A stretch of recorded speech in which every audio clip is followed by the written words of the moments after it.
warahmatullahi wabarakatuh. Waalaikumsalam. Selamat pagi, salam sehat untuk kita semua. Terima kasih kepada guru-guru saya, senior, dan teman-teman sejawat semua yang sudah hadir pada pagi hari ini. Terima kasih, selamat datang Mas Haris dari Pfizer, Dr. Jamal, dan Dr. Leli. Pada pagi ini saya mendapat tugas untuk membawakan materi dengan judul Burden of Lung Cancer in Local Center Non-Small Cell Lung Carcinoma and Mutation in Non-Small Cell Lung Carcinoma Back to Basic. Adapun timeline kita pada pagi hari ini yaitu mengenai epidemiologi, permasalahan dan beban yang diakibatkan oleh kanker paru. Yang kedua, metode screening, deteksi dini dan diagnosis kanker paru.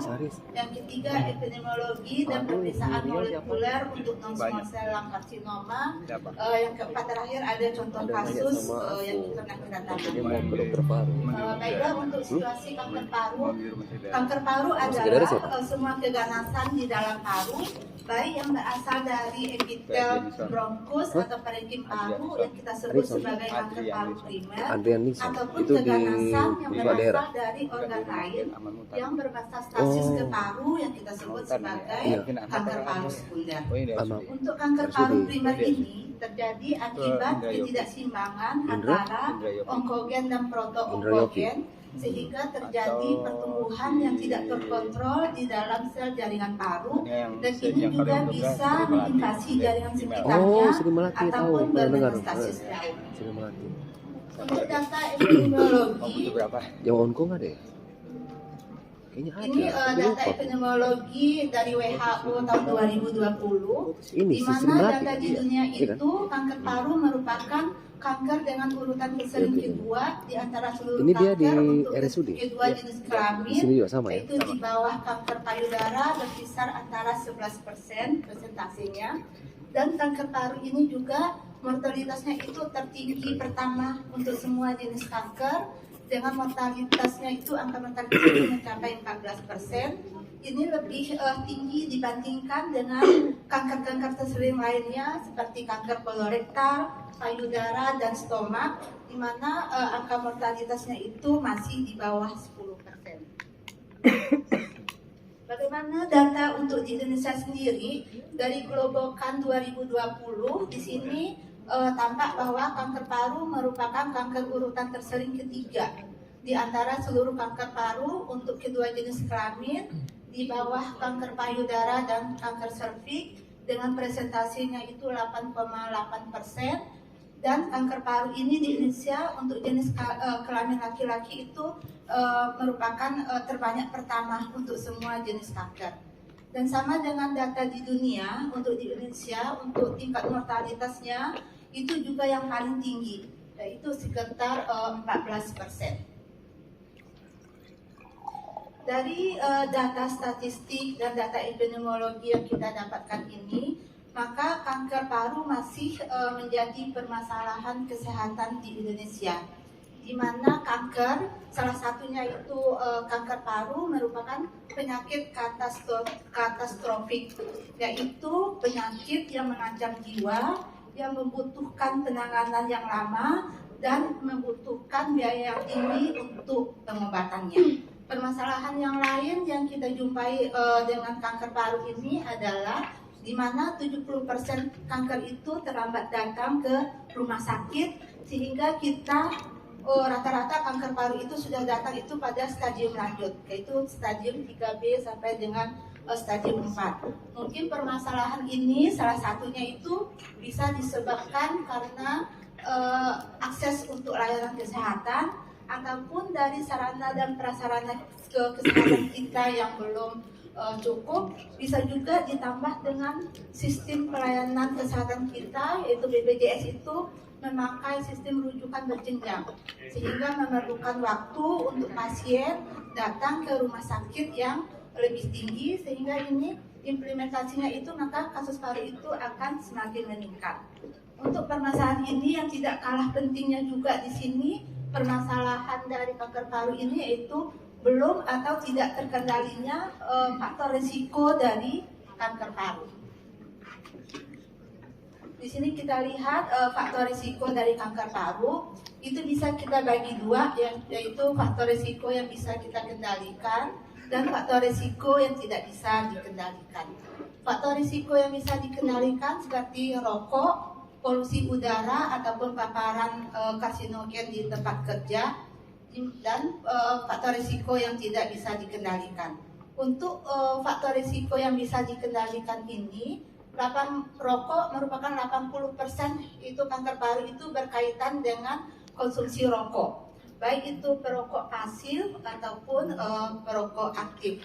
Di mana penduduk di dunia ini cukup banyak yang kita jumpai yang perokok, di mana 1,18 miliar orang, 1,18 miliar orang di dunia itu adalah perokok. Untuk Indonesia sendiri, perokok ini cukup tinggi, di mana 6 dari 10 laki-laki di Indonesia ini adalah perokok, dan mereka merokok sudah dari usia dini, yaitu dari SD dan SMP. Dari data yang kita dapat, Indonesia itu dewasa usia lebih dari 15 tahun, 33,8%-nya itu adalah perokok. Dan dari yang dewasa ini yang terbanyak itu laki-laki 62,9%, perempuan 4,8%. Dan remaja pun juga sudah presentasi untuk merokoknya juga cukup tinggi, yaitu 19,2%. Untuk faktor risiko lain yang bisa kita kendalikan, yaitu paparan di tempat kerja yang bisa pencetus kanker seperti paparan dari radon, asbes, ataupun bekerja tambang dengan paparan batu bara atau arsen. Juga paparan polusi udara, baik polusi udara yang indoor atau outdoor yang berpengaruh terhadap karsinogenesis di paru. Selain faktor risiko yang bisa dikendalikan, ada juga faktor risiko kanker paru yang tidak bisa dikendalikan, yaitu jenis kelamin, usia, dan faktor adanya genetik, adanya riwayat keluarga yang menderita kanker. Beban daripada kanker paru ini tidak hanya berdampak pada pasien, keluarga pasien, tapi ini merupakan berdampak juga kepada sosial, masyarakat, dan negara. Di mana dampak daripada yang terbanyak, implikasi yang terbanyak daripada kanker paru ini adalah dampak psikososial, psikologis, dan terutama dampak di ekonomi. Di mana untuk ekonomi di negara, untuk negara kita pemerintahan itu beban biaya untuk pengobatan kanker paru itu cukup besar. Dari untuk di Indonesia sendiri itu pengeluaran biaya untuk obat-obatan pengobatan kanker paru itu merupakan urutan kedua yang terbanyak yang dikeluarkan setelah penyakit kardiovaskuler. Ada penelitian yang dilakukan di Amerika, yaitu membandingkan pengobatan atau biaya yang dikeluarkan untuk pengobatan kanker 2010 dibandingkan dengan 2018, itu terjadi kenaikan sekitar 250% sampai dengan 300%. Ini juga berkaitan dengan semakin barunya terapi yang bisa diberikan. Maka biayanya itu akan semakin mahal. Terus beban yang lain di mana pengobatan kanker ini sangat mahal dan pengobatannya itu juga lama, di mana untuk obat-obat ini belum semuanya bisa dijamin oleh asuransi, baik oleh asuransi nasional BPJS maupun asuransi mandiri. Ini akan berakibat pada penurunan daripada kualitas hidup dari pasien.